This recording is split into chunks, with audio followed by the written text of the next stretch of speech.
Hello, most welcome in Ideal English class. I am MS Akbar with you. आज के इस video में मैं आप लोगों को टेंस का कुछ हिंट्स देने जा रहा हूँ. So let us C.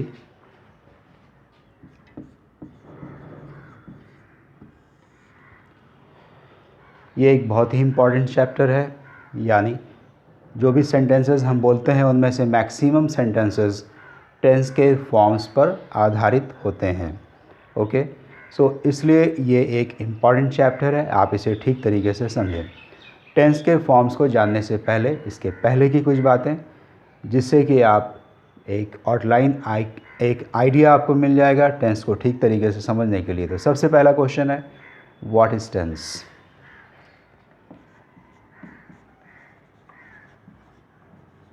Tense is a series of verb forms. Tense क्या है? वर्ब फॉर्म्स का एक श्रृंखला है. ओके, कितने फॉर्म्स हैं? 5. Verb 1, verb 2, verb 3, verb 4 and verb 5. Now see their name. Verb 1 is present. Verb 1 is plural also. Verb 2 is known as past. Verb 3 is past participle. And verb 4 is called present participle. And verb 5 is again present. It is S or ES form, ऐसा कहलाता है ये. And verb 5 is singular, remember. So verb 1 is plural, और जब इसे 5वें form में change करेंगे तो वो हो जाएगा सिंगुलर, रिमेंबर. नाउ ये इसका नाम है grammatical name. Verb 1 is present, verb 2 past, verb 3 is past participle, verb 4 is present participle and verb 5 is present S और is form and it is singular also. Now 2 kinds of verbs. पहला kind को कहते हैं regular verb. Regular verb जब past में change होता है तो मैक्सिमम केसेस में डी और ईडी ऐड होता है. Second kind is called irregular verbs. Irregular verbs को जब पास्ट में तब्दील करते हैं तो generally no rule is used. कोई ख़ास नियम का प्रयोग इसमें नहीं होता है. ओके, जनरली न्यू वर्ड्स होते हैं. और जब इन दोनों को रेगुलर या इरेगुलर वर्ब को पास्ट फॉर्म में, पास्ट पार्टिसिपल फॉर्म में तब्दील करते हैं तो यहाँ पर ऐड होता है D, E D, T, E N. और V4 में आई एन जी ऐड होगा एंड V5 में एस ई एस ऐड होता है और कुछ शब्दों में वाई हटाकर आई ई एस भी लगता है. ओके, सो रिमेंबर वर्ब के 2 ग्रुप हैं. जहाँ तक उसको पास्ट में बदलने का मामला है, वर्ब के 2 ग्रुप होते हैं, एक रेगुलर, दूसरा इरेगुलर. रेगुलर वर्ब्स को पास्ट में बदलते हैं तो डी ई डी ऐड होता है. इरेगुलर वर्ब्स के लिए कोई नियम नहीं लगता है पास्ट में बदलने के लिए. वर्ब 3 यानी पास्ट पार्टिसिपल में बदलेंगे डी ई डी टी या ई एन ऐड होगा.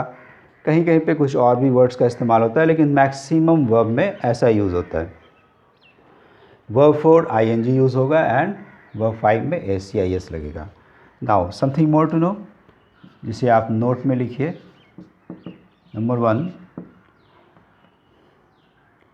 ऑल प्राइमरी ऑक्सिलरीज, जितने भी प्राइमरी ऑक्सिलरीज हैं, are used as helping verb in the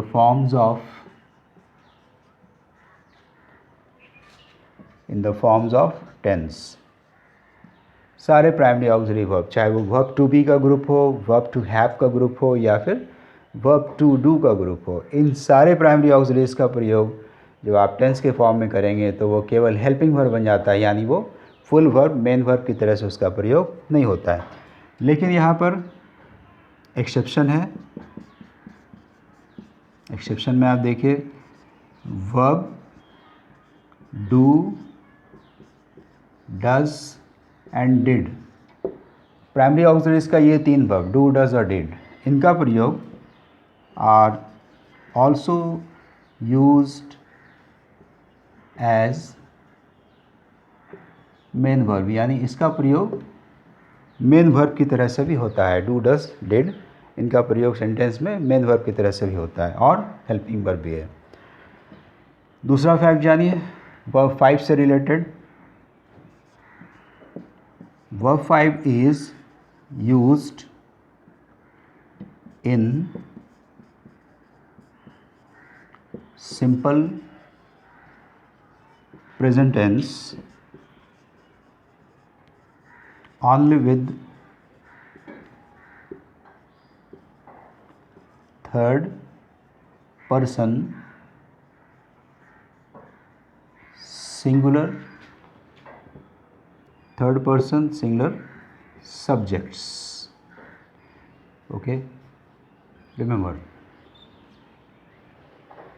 V5 यानी एस और एस लगा हुआ वर्ब, इसका प्रयोग सिर्फ सिंपल टेंस में होगा, सिंपल प्रेजेंट टेंस में होगा, वो भी तब जब उस सेंटेंस का सब्जेक्ट थर्ड पर्सन सिंगुलर होगा। तो क्या क्या है वो थर्ड पर्सन सिंगुलर सब्जेक्ट्स? वो है he, she, it and one name. एक बार फिर से इन चीज़ों को देखते हैं टेंस से रिलेटेड। टेंस के फॉर्म जानने से पहले इन बातों को दिमाग में रखना चाहिए। टेंस क्या है? वर्ब फॉर्म का सीरीज है, श्रृंखला है। वर्ब फॉर्म टोटल कितने हैं? वर्ब 1 से वर्ब 5। इन सभी के नाम क्या है? Present, past, verb 3 is past participle, present participle and then present form. Verb 5 is present form only, okay, क्योंकि वो सिर्फ सिंपल प्रेजेंट टेंस में यूज होता है। अब कैटेगरी वर्ब की दो है, एक रेगुलर, दूसरा इरेगुलर। रेगुलर वर्ब को पास्ट में बदलते हैं तो डी ई डी ऐड होता है, और इरेगुलर में कोई नियम लागू नहीं होता है, इसलिए इरेगुलर कहलाता है। वर्ब 3 में बदलेंगे generally D E D T I N use होगा। वर्ब 4 यानी प्रेजेंट पार्टिसिपल बदलेंगे तो I N G, and verb 5 में A C I S form use होता है। जितना भी प्राइमरी ऑक्सिलरीज है वो सभी टेंस के फार्मूला में हेल्पिंग वर्ब बन जाता है। डू, डज, डिड के साथ मामला है कि वो हेल्पिंग वर्ब भी है और साथ साथ मेन वर्ब भी है। वर्ब 5 का प्रयोग केवल और केवल सिंपल प्रेजेंट टेंस में थर्ड पर्सन सिंगुलर यानी ही, शी, इट और एक नाम के साथ होगा। याद रखिए, टेंस का मतलब काम का करना। इसमें जो भी मेन वर्ब यूज़ होता है वो काम के करने को दर्शाता है, रिमेंबर, ओके, यानी एक्शन वर्ब्स, ओके। अब समय के अनुसार इस वर्ब का प्रयोग किया जाता है, और जब आप टाइम देखेंगे तो वो past, present and future, okay, यानी पास्ट, प्रेजेंट एंड फ्यूचर के हिसाब से वर्ब के फॉर्म का और प्राइमरी ऑक्सिलरीज यानी जिसका प्रयोग हेल्पिंग वर्ब की तरह से करेंगे उसका प्रयोग करेंगे। यानी वो प्राइमरी ऑक्सिलरीज डिटरमिन करेगा, हेल्पिंग वर्ब डिटरमिन करेगा काइंड ऑफ टेंस को। तो इस हिसाब से टेंस को भी हम लोग कहते हैं कि उसके 3 पार्ट हैं, present tense, past tense and future tense.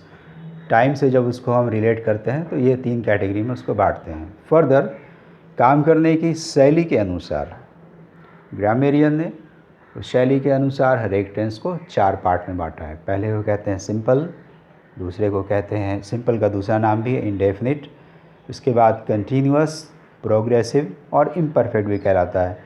तीसरा काइंड परफेक्ट और चौथा kind perfect progressive. Next video में आप देखेंगे 1 बाय 1 पहले तीनों ही टेंस के, प्रेजेंट, पास्ट एंड फ्यूचर के सिंपल टेंस का प्रयोग, उसके वर्ब फॉर्म्स का प्रयोग पढ़ेंगे, उसके वर्ब फॉर्म्स को पढ़ेंगे, और कौन सा टेंस यानी जैसे सिंपल टेंस है तो वो हम सिंपल टेंस का फॉर्मूला किन तरीके की बातों को बताने के लिए बनाएंगे हम, यानी कैसी बातों को हम केवल सिंपल टेंस में बोलेंगे, कैसी बातों को सिंपल पास्ट में बोलेंगे। इन सारी चीज़ों को आप जानेंगे नेक्स्ट वीडियो में। Till then, thank you.